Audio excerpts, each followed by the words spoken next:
I thought I'd show you a few things. Sheet metal. This is my 22 gauge pan brake. That's your Pittsburgh allowances. So I thought I'd show you how I do Pittsburgh. Okay. Anyway, you start with the 1-inch allowance. Let me run this up a little bit.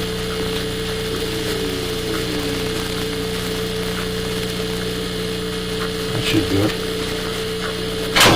But you start with a 1-inch, a full 1-inch allowance. Up to 90. You hold it back in roughly about a half an inch. Take it over like that.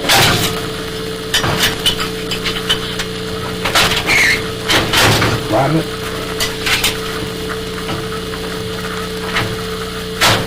And I'll kick it up a little bit like that. Come back in right behind that bend and flatten it. I'll wind up with this.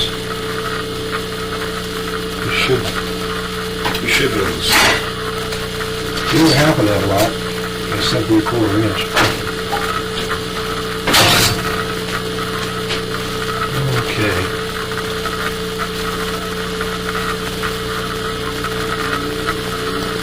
Should be back to where it was.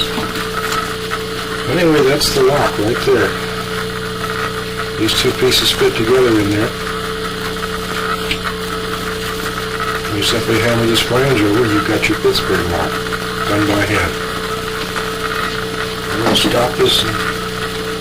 Okay. Anyway, I've got a few other things here.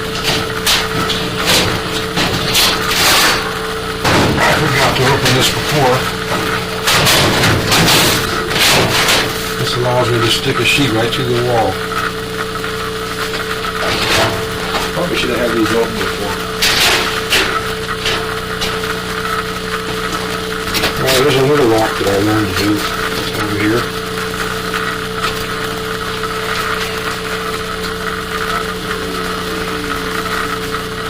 This will be the Acme lock, in which case you hit 3/8 all the way over, about a half an inch. You come up with it. And you go right in behind that bend, like that, and flatten it. Do another one the same way. This is a pipe lock.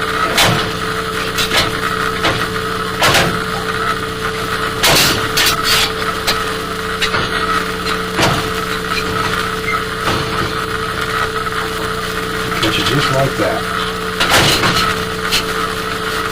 And these two go together like this. Hammer them down flat. So you hammer these two down flat, and it forms a lock for a round piece of pipe. That type of thing.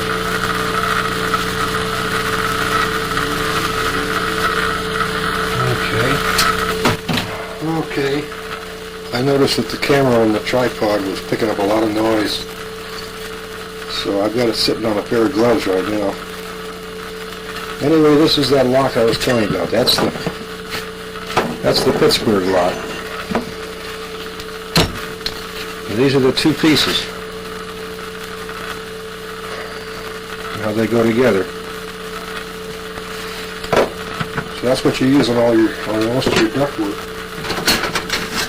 And for round pipe and flat sheets, this is the other one. And all it is just two little S's that hook together.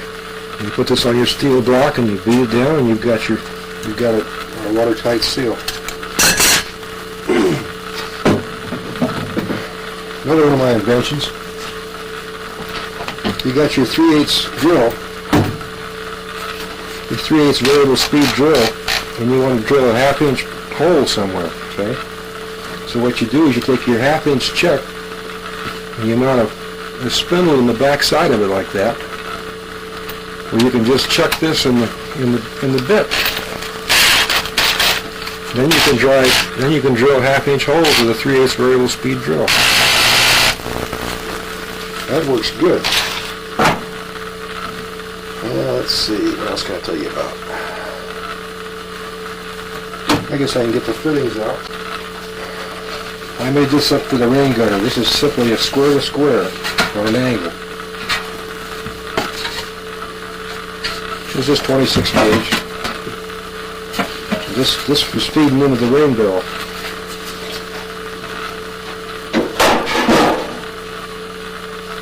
The other thing I learned how to make was what they call a flip-over box.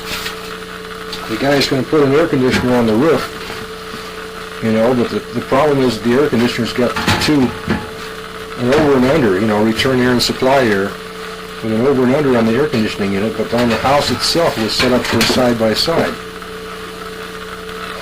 And that's, you make this unit here, it could be 48 by 24 inches. And you simply make this plane in here to go with it, then you line it and put your duct connector on the one end. And that's called a flip over. This one here is side by side to over and under.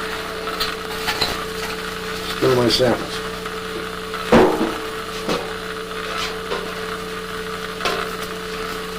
And this is another one. In this case here, you've got a side by side supply and return, but on the roof it's return and supply. So you've got to do a complete flip. So in this case here, what comes in this side is going out the other side. See how that works? In laying these things out, you simply have to find the dimension of the two openings and catch the center of it. And then catch the center halfway through the box. And the other center, and that gives you a diamond-shaped affair in there. In other words, it gives you a plane in the center of the box that's diamond-shaped like that.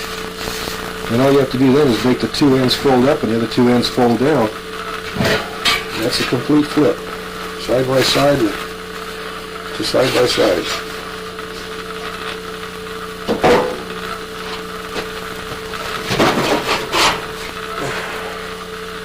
Well, I got to talking to somebody and he said, oh, I know about those things. I did it in an elbow once. And I says, no, I wasn't going to call this guy a liar until I tried it myself, you know. I mean, how the hell are you going to make that same configuration in an elbow? So I came home and I studied it and I made it work.